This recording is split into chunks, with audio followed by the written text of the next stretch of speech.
تو آج ہم ایک نیا سبجیکٹ انکلوڈ کر رہے ہیں اور وہ ہے یو کے کانسٹیٹیوشن۔ یو کے کانسٹیٹیوشن کو آپ لوگ برٹش کانسٹیٹیوشن بھی کہہ سکتے ہیں۔ اس سے پہلے ہمارے دو سبجیکٹس چل رہے ہیں، ایک ہے سول پروسیجر کوڈ 1908 کا، اور کچھ لیکچرز ہمارے انٹرنیشنل ٹریٹیز یا انٹرنیشنل آرگنائزیشنز کے اوپر چل رہے ہیں۔ اگر وہ لیکچرز آپ لوگ دیکھنا چاہتے ہیں تو یوٹیوب چینل پہ وہ لیکچرز اویلیبل ہے، آپ لوگ یہاں سے اسے فائنڈ آؤٹ کر سکتے ہیں۔ تو اگر ہم یو کے کانسٹیٹیوشن کی بات کریں تو یو کے کانسٹیٹیوشن ایک ایسا کانسٹیٹیوشن ہے جو کہ آج کل کے دور میں ایک پاورفل ڈیموکریٹک سسٹم لے کے آیا ہے۔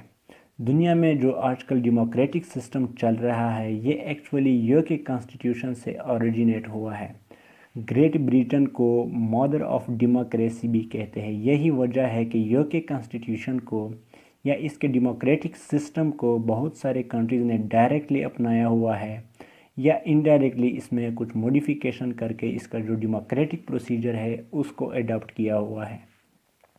اب اگر ہم یو کے کی بات کریں یعنی یونائٹڈ کنگڈم تو یونائٹڈ کنگڈم یورپ کا ایک انڈیپینڈنٹ ساورن سٹیٹ ہے۔ اس انڈیپینڈنٹ ساورن سٹیٹ کے 4 ایڈمنسٹریٹو یونٹس ہوتے ہیں۔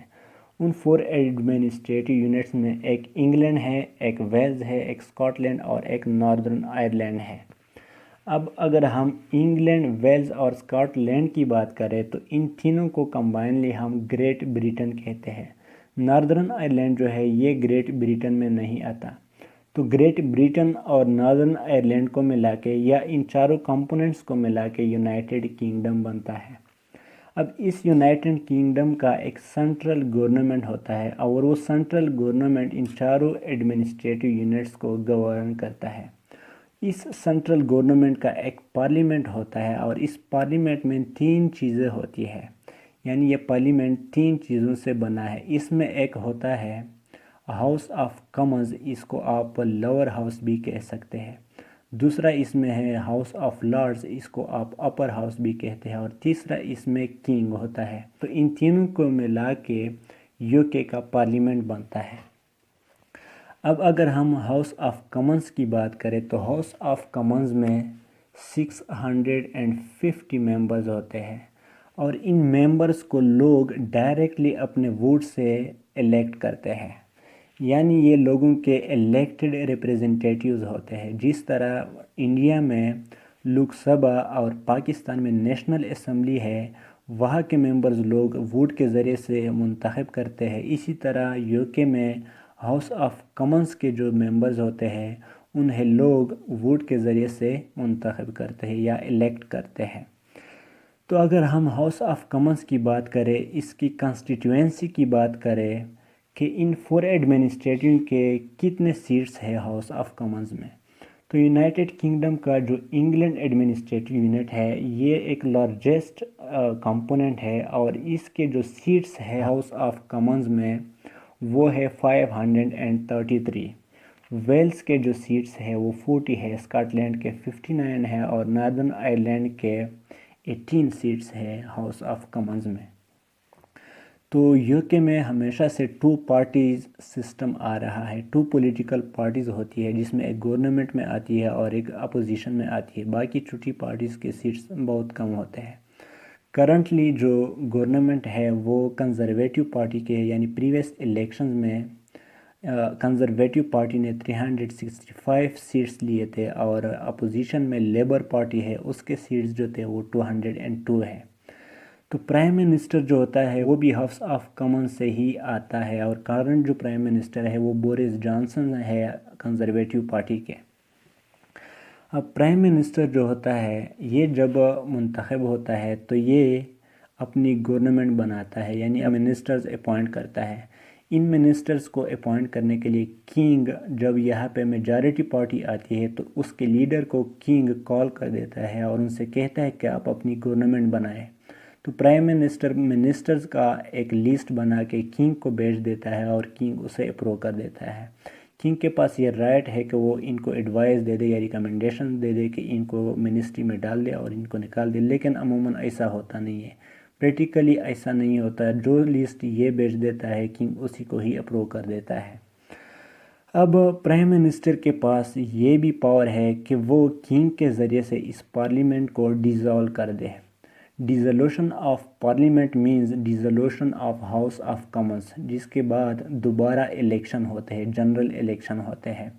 یہ اس لیے ہم کہتے ہیں کہ dissolution of parliament means dissolution of House of Commons, کیونکہ سارے جو لیجسلیٹو پاورز ہیں وہ ہاؤس آف کامنز کے پاس ہے۔ ان کے پاس لیجسلیٹو پاور تقریباً نہ ہونے کے برابر ہے۔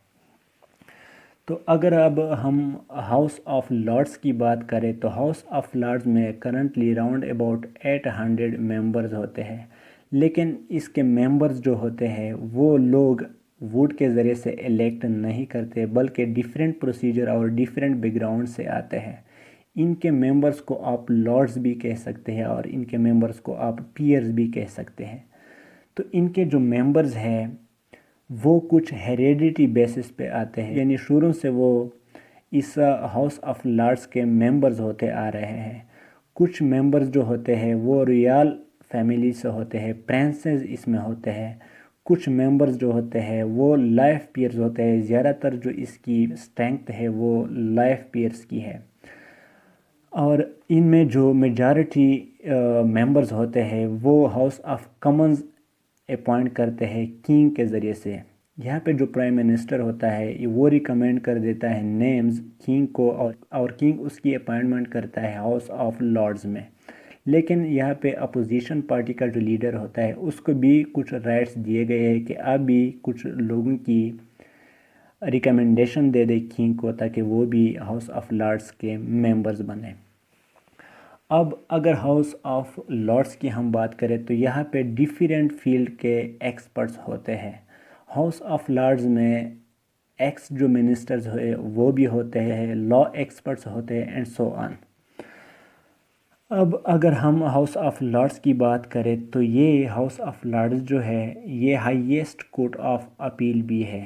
کیا ہے؟ Highest court of appeal. ہمارے ہاں ہائیسٹ کورٹ آف اپیل جو ہے وہ سپریم کورٹ ہے، لیکن اس کے ہاں پارلیمنٹ کا جو ہاؤس آف لارڈز ہے یہ ہائیسٹ کورٹ آف اپیل ہے۔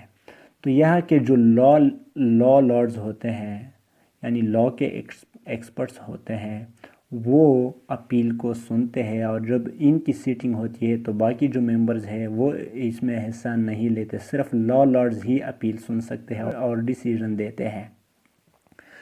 تو اس ہاؤس آف لارڈس کی میٹنگز جو ہے وہ لارڈ چانسلر جو ہے وہ اس کو پریزائڈ کرتا ہے، یعنی جو بھی میٹنگ ہوتی ہے اس کو پریزائڈ کرنے کا کام لارڈ چانسلر کے پاس ہے۔ تو لارڈ چانسلر کی پوزیشن سپیکر جیسی ہے، یعنی ہاؤس آف کامنز کا جو سپیکر ہے اسی طرح یہاں پہ لارڈ چانسلر ہوتا ہے، لیکن لارڈ چانسلر کے پاس سپیکر جیسے اختیارات نہیں ہوتے، اس جیسے پاورز نہیں ہوتے، لیکن پھر بھی ان کے پاس کچھ پاورز ہے۔ ان پاورز میں یہ پاورز بھی ہے کہ یہ جو ہائی کورٹ کے ججز ہے یہ ان کی ریکمنڈیشن پہ کنگ اپوائنٹ کرتا ہے۔ اسی طرح لوور کورٹس یا کاؤنٹی کورٹس کے جو ججز ہیں ان کو اپوائنٹ کرنا، ان کو ختم کرنا، یہ بھی لارڈ چانسلر کے ریکمنڈیشن پہ ہوتا ہے۔ اسی طرح جو جوڈیشری کا جو پورا آرگنائزیشن ہے وہ بھی کون چلا رہا ہے؟ لارڈ چانسلر چلا رہا ہے۔ تیسرا جو اس میں کمپوننٹ ہے وہ ہے کنگ۔ کنگ کی جو پوزیشن ہے اس پارلیمنٹ میں اس کی پوزیشن بالکل ہمارے ہاں جو پریزیڈنٹ ہوتا ہے اسی طرح یہاں پہ ایک کنگ ہوتا ہے، یعنی اس کے پاس پریکٹیکل خاص پاورز نہیں ہوتے، لیکن جو بھی بل آتا ہے اس کو فائنل اپروول کنگ دیتا ہے، یعنی کنگ کی اسینٹ دینے کے بعد وہ ایکٹ بن جاتا ہے۔ لیکن فرق صرف یہ ہے کہ کنگ جو ہوتا ہے یہ ٹوٹلی امپارشل ہوتا ہے، جبکہ ہمارے ہاں پریزیڈنٹ جو آتا ہے وہ پولیٹیکل پارٹیز کے بیسس پہ آتا ہے۔ دوسری اس میں بات یہ ہے کہ کنگ جو ہوتا ہے یہ ایک پرماننٹ پوسٹ ہوتا ہے، once a king always a king, جبکہ ہمارے ہاں پریزیڈنٹ بھی ختم ہوتا ہے گورنمنٹ کے ختم ہونے کے ساتھ۔ تو یہ جو ہے یہ اس کا پارلیمنٹری سٹرکچر ہے۔ اب اگر ہم لیجسلیٹو پروسیجر کی بات کریں تو اگر کوئی بل لانا ہو اس پارلیمنٹ میں تو بل ہاؤس آف لارڈس کی طرف سے بھی آ سکتا ہے اس پارلیمنٹ میں، کوئی بھی بل ہاؤس آف کامنز کی طرف سے بھی آ سکتا ہے اس پارلیمنٹ میں۔ لیکن اگر یہ کوئی فائنینشیل بل ہے، منی بل یا فائنینشیل بل ہمیشہ ہاؤس آف کامنز سے ہی اوریجینیٹ ہوگا۔ اس کے پاس یہ پاور نہیں ہے کہ یہ کوئی ایسا بل لائے جو منی یا فائنینس سے related who. House of Commons کا جو اسپیکر ہوتا ہے وہ اسپیکر ڈیسائیڈ کرتا ہے کہ یہ بل منی یا فائنینشیل جو بیلز ہے اس کیٹیگری میں آتا ہے یا نہیں۔ تو باقی جو بھی بیلز ہے وہ یہاں سے بھی اوریجینیٹ ہو سکتے ہیں، یہاں سے بھی اوریجینیٹ ہو سکتے ہیں۔ اب اگر یہاں پہ کوئی بل آ جاتا ہے اور ہاؤس آف کامنز اس کو اپروو کر دیتا ہے تو اس کی اپروول کے بعد وہ بل ہاؤس آف لارڈز کے پاس آ جاتا ہے، اور ہاؤس آف لارڈز اگر اس کو اپروو کر دیتا ہے تو وہ بل فائنل اسینٹ دینے کے لیے کنگ کے پاس آ جاتا ہے، اور کنگ کنونشنلی باؤنڈ ہے کہ وہ اس بل کو اپروو کر دے اور وہ ایک ایکٹ بن جاتا ہے۔ لیکن اگر ہاؤس آف کامنز میں کوئی بل پاس ہوتا ہے اور یہاں سے ریجیکٹ ہوتا ہے تو کیا ہوگا؟ تو کچھ بھی نہیں ہوگا، کیونکہ اگر ہاؤس آف کامنز سے کوئی بل پاس ہوتا ہے تو ہاؤس آف لارڈز کے پاس یہ پاور نہیں ہے کہ وہ کسی بل کو ریجیکٹ کر دے۔ اس لیے ہم کہتے ہیں کہ لیجسلیٹو پاورز اس کے پاس ہے، ان کے پاس نہیں ہے۔ تو اگر کوئی فائنینشیل بل ہے اور وہ ہاؤس آف کامنز سے پاس ہوتا ہے، یہاں پہ آ جاتا ہے ہاؤس آف لارڈز کے پاس، اور ہاؤس آف لارڈز اس کو اپروو نہیں کرتے، تو یہ صرف اتنا کر سکتا ہے ہاؤس آف لارڈ کہ وہ اس فائنینشیل بل کو صرف 1 مہینے تک ڈیلے کر دے، صرف 1 مہینے تک اس بل کو ڈیلے کر سکتا ہے، ریجیکٹ نہیں کر سکتا۔ اگر 1 مہینے تک انہوں نے اس بل کو اپروو نہیں کر دیا تو چاہے یہ اسے ریجیکٹ کر دے یا اپروو کر دے، وہ بل خود بخود یہاں سے پاس ہو جاتا ہے اور کنگ کے پاس چلا جاتا ہے۔ لیکن اگر یہ کوئی فائنینشیل بل نہیں ہے، منی بل نہیں ہے، کوئی اور بل ہے، نان منی بل ہے، اور وہ ہاؤس آف کامنز سے پاس ہوتا ہے اور ہاؤس آف لارڈز میں آ جاتا ہے، تو ہاؤس آف لارڈز یہ کر سکتا ہے کہ اس بل کو، نان منی بل کو صرف 1 سال تک ڈیلے کر دے، لیکن اس کو ریجیکٹ نہیں کر سکتا۔ 1 سال کے بعد چاہے یہ ان کو ریجیکٹ کر دے، پھر بھی وہ بل خود بخود پاس ہو جاتا ہے اور وہ کنگ کے پاس فائنل اسینٹ دینے کے لیے آ جاتا ہے۔ تو اس لیے ہم کہتے ہیں کہ ہاؤس آف لارڈز کے پاس کوئی خاص پاور نہیں ہے، سوائے یہ کہ وہ کسی بل پہ ڈیبیٹ کر لے، امینڈمنٹ کے لیے recommendation they they and so آن، لیکن بل کو ریجیکٹ کرنے کے پاور ان کے پاس نہیں ہے، صرف کچھ وقت کے لیے ڈیلے کر سکتے ہیں۔ تو اس لیے ہم کہتے ہیں کہ لیجسلیٹو پاورز جو ہے وہ لوگوں کے الیکٹڈ ریپریزنٹیٹیو یعنی ہاؤس آف کامنز کے پاس ہے۔ تو یہی وجہ ہے کہ یہ جو ہاؤس آف لارڈز ہے یہ ایک کنٹروورشل بن گیا ہے۔ کئی دفعہ کوشش کی گئی کہ اس کو یا تو ختم کیا جائے یا اس میں ریفارمز لائے جائے، اسپیشلی جو لیبر پارٹی ہے انہوں نے کوشش کی کہ ان کو ختم کیا جائے، لیکن پھر بھی یہ اویلیبل ہے۔ اب ہاؤس آف کامنز، اب یہاں پہ جو منسٹرز آتے ہیں وہ ہاؤس آف کامنز سے بھی آ سکتے ہیں، وہ ہاؤس آف لارڈ سے بھی آ سکتے ہیں، لیکن ان کو اپوائنٹ کرنا پرائم منسٹر کا کام ہے، اور پرائم منسٹر اس کی لسٹ بنا کے کنگ کے پاس بیچ دیتا ہے۔ اب اس پارلیمنٹ میں ایک کیبینٹ ہوتا ہے، وہ کیبینٹ جو ہوتا ہے ان کے بھی اسپیشل پاورز ہوتے ہیں، وہ بیلز کو ریویو کر دیتے ہیں اور کسی بھی بیل میں امینڈمنٹ کے لیے ریکمنڈیشن دیتا ہے۔ اب اس کیبینٹ میں منسٹرز ہوتے ہیں، لیکن سارے منسٹرز جو ہوتے ہیں وہ کیبینٹ کا حصہ نہیں ہوتے، لیکن کیبینٹ کے جو ممبرز ہیں وہ ہمیشہ منسٹرز ہی ہوتے ہیں۔